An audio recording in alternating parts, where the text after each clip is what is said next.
What's up, everyone? It's Bo here, and we are back on FANCRAFT. Not just FANCRAFT, but Earth 4. Hey, the Fantastic Four have come to the Marvel District, courtesy of our boy Will. And he's got a new Fantastic Four headquarters. Was it the Baxter Building, I think? That's what they call it? I don't know. I was never a huge Fantastic Four fan. I'm not anti-Fantastic Four. I'm just Fantastic Four neutral. But regardless, he is selling some stuff from the Nether, which is really good. Ooh, because netherite ingots, I have needed some of this. Yeah, but it's 5 diamonds each.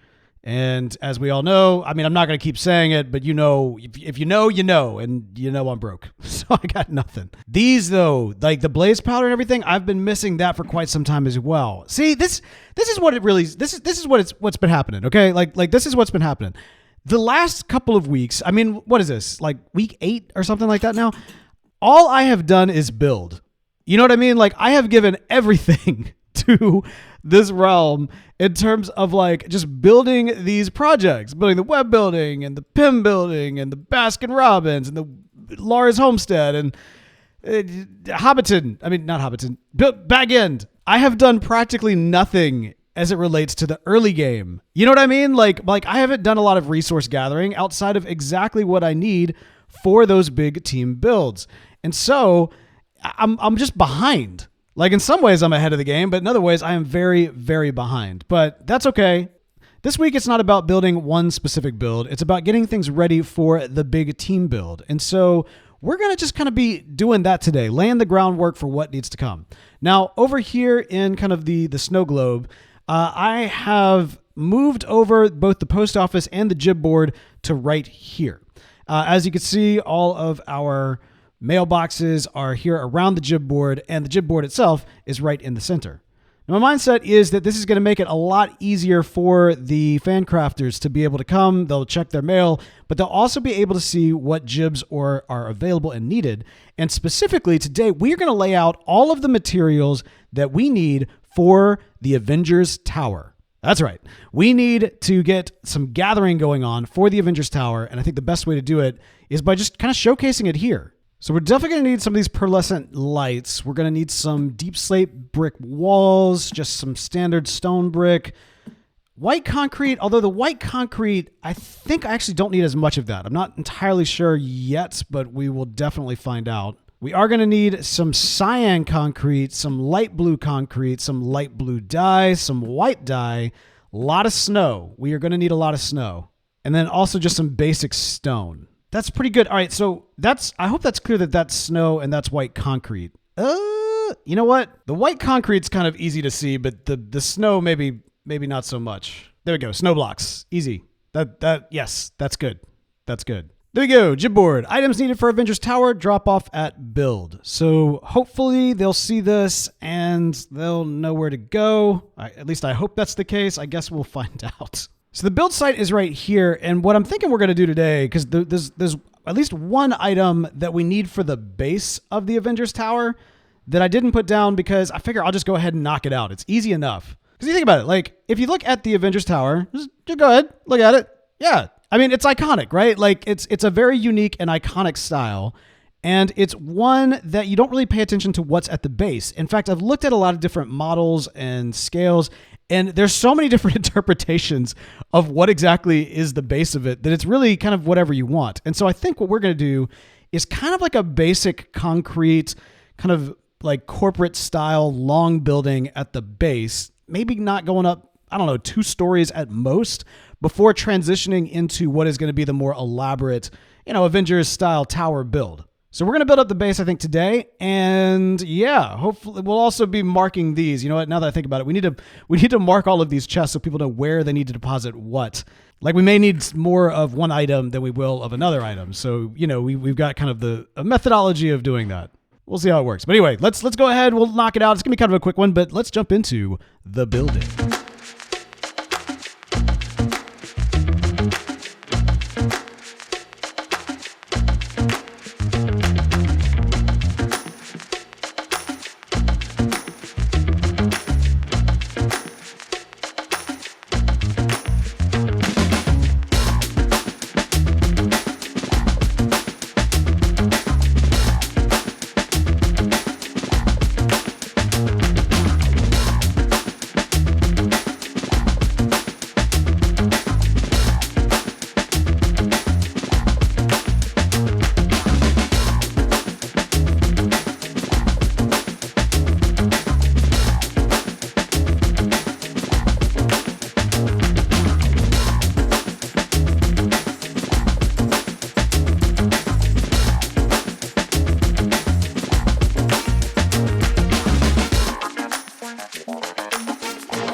Now, it may not look like much, but that took up a ton of resources. It really did. But as you can see, it is basically just a square box with a bit of like a door gateway type deal. It's very small. Like, it is very, very small. But that's okay, because this is really just the platform. The tower itself is going to be the showstopper. And unfortunately, we're not going to get to that today. But we got to start somewhere. And all things considered, this is a great start. Now, one thing you may have noticed is that in the video, there was some horsing around going on, and that is because I found a horse that I really liked that seemed quite fast, and I decided to name him Beta Ray Phil. What's up, Beta Ray Phil? How's it going? Now, I know nothing of horses. I know absolutely nothing of horses, but he seemed kind of like he was fast. He's got a bunch of hearts down there. He jumps. He does all the horse-like things. And he took a long time to train, too. Now, ironically, I actually don't think he's that fast, but he's not slow either. I mean, he's quite maneuverable, which I like.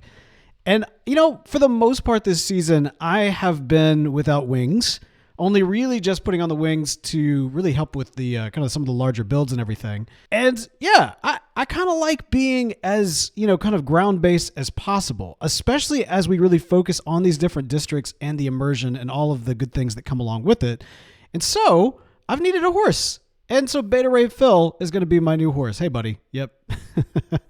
One of the reasons why it took as long as it did to get this guy trained is that I did not have a lead on me. I didn't have a name tag. I didn't have anything.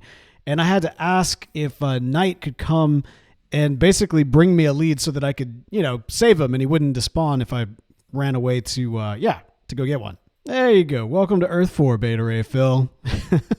You're looking good. You're looking really good. And speaking of looking good, the snow globe is also popping off as well. Now, Snow has told us that she's not quite done with this yet. It is still coming together, and she's going to do like some different, like, I think blending or fading with the colors, which is going to be really nice. But I really dig like just the statement piece of like this big pink like sphere. Really, I mean, it sticks out, but it's supposed to stick out because that's Spawn.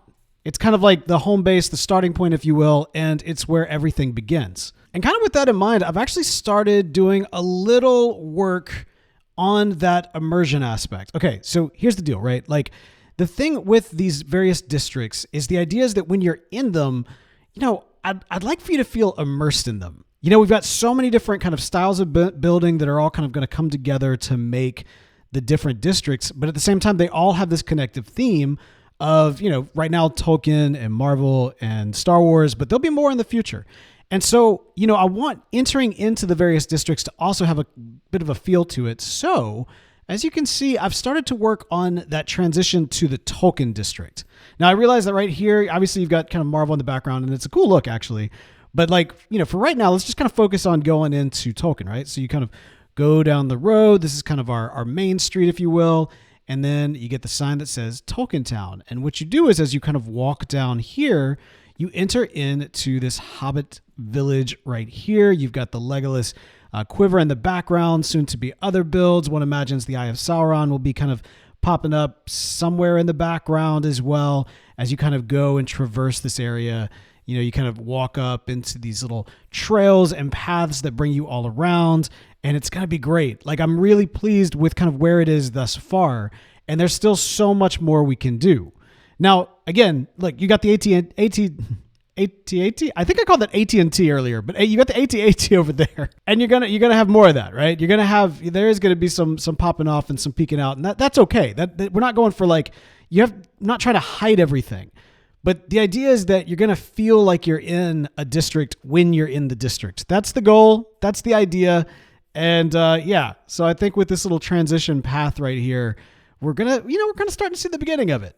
Oh wow! At night, that looks kind of cool. Kind of with the spiral out and everything. We will get connected glass again. At least I think we will. All right. Now there's one last thing I need to show you this week, and that is that we have a new artifact that we are bringing into the FANCRAFT. Now, as you know, the Tolkien Town already has its artifact. It is the One Ring. I had it. I was the ring bearer, and then I had to trade it in to get my pair of wings. So I think that Knight is the current ring bearer. I have no earthly idea. I think that's right though. I think it might be his. It might be Fox's, but I think Knight has it. But we do have a new artifact that's going to be entering into the scene. And no, it's not the Hollow Puck. But the Hollow Puck brings you into the competition as to who is going to get the next artifact. So every single one of the FANCRAFTers has gotten one of these, and ideally, this is going to bring them over to something very special. Now, ironically, if you kind of follow it verbatim, it takes you right through Tolkien Town, but this is not the artifact of the Tolkien District. No. As the fact that this is a Hollow Puck implies, this is actually the artifact for the Star Wars District. Ta-da! Oh, what's this? A hidden cave? Like in a yet to be kind of, populated area of the Star Wars District? What could this be? Oh, I see. This is the way. Oh, this is the way. This is the way. This is definitely the way. So as you can see, we got a great forge here, a Mandalorian forge here. We got an anvil, and what is this? Greetings, foundling. You seek to walk the ways of the Mandalore? You have come to the right place. But who among you has the strength to wield our most precious artifact, the Darksaber? A competition befitting a Mandalorian and a bounty hunter awaits. Should you choose to enter, use the anvil to rename your puck to your own name and toss it into the great forge before you. So it's all set up. I believe some folks have already made their way here. And in fact, if we just check over here, yes, we've got Knight, we've got Will, and we've got Doc Alien. We got Dr. Alien. So we've got 3 contestants right now. They've got a few more days for anybody who wants to enter into this little competition to get the artifact for the Star Wars District, which of course is going to be the Darksaber. And I think it's going to be awesome. So you know what? I might just have to enter in myself. Shaboom! There we go. And basically, we got a little what do we got underneath there? We got a hopper. We got a hopper underneath the fire, so it goes straight into that, plugs it into this little chest that's kind of tucked away, and that is how we'll be able to kind of keep up with who our potential Mandalorians will be. But admittedly, I already have the Darksaber, right? Like I've got it because I made it. So currently, I've got it. I am the holder of the Darksaber. So I guess I'm not actually going to compete for the artifact. It's basically whoever's going to get it is guaranteed to not be me. At least at first. What they decide to do with it afterwards is up to them. I mean, rule all of Mandalore, sure, but, they might have to trade it in for something. Who knows? But the first trial is going to be a bounty hunt. Right. We're going to put out some bounties on a few mobs where they will have to collect the mob heads for, I believe, 5 mobs. Basically all the mob heads. All the mob heads except for the dragon, they will need to collect in order to get to the next round in the competition. And whoever successfully does that will then have something else. And then after that something else, they will need to, I guess, defeat me for the Darksaber, which if you've ever seen me in any kind of PvP scenario, that is not going to be that hard of a competition. It's just not. It's just not. I'm terrible at PvP. But anyway, what should they do for the second round, though? If the first round is a bounty hunt, what should the second round be? Let me know. Put your thoughts in the comments. And hey, if you are enjoying these, be sure to give this video a like. We are doing it all for the likes this season. And so that goes a long way. Please do so. It is awesome. You are awesome. And this is the beginning of something awesome. That's what this is. This is the beginning of something awesome. It takes time. And it's going to be worth it. It absolutely will. That's going to do it for us for today. Until next time, goodbye.